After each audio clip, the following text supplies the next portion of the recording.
Let's go ahead and take a look at our first tool, Whois. Whois serves as a directory lookup service and is useful for both cybersecurity professionals and network administrators, IT professionals of all kinds.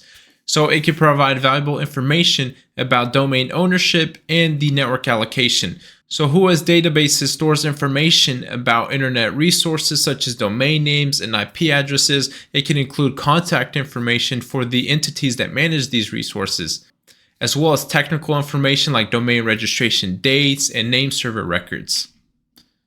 Now, executing Whois is pretty simple.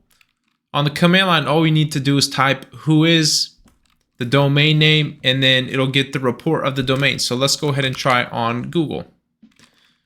So Whois google.com. Now we'll see information about the domain's registration's date, which may indicate the domain age and credibility.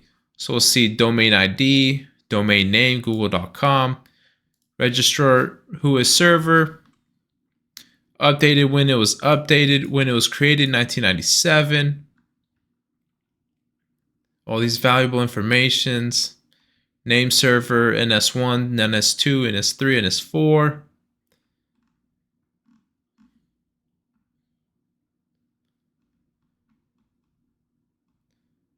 Now we see admin organization, Google LLC,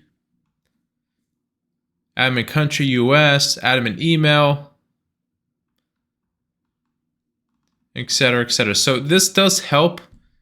This does help in performing your initial reconnaissance. Just kind of figure out who you're targeting, who is this, what do they do, etc. You could potentially find admin information as specified here. Admin email, we don't see anything here, so they may have removed it. But it could give you valuable information, the location of the office, etc., things like that. For pen testers like us, Whois can be used as the first step in reconnaissance, revealing the network space of a target organization. This can help determine the potential network ranges to focus on during testing.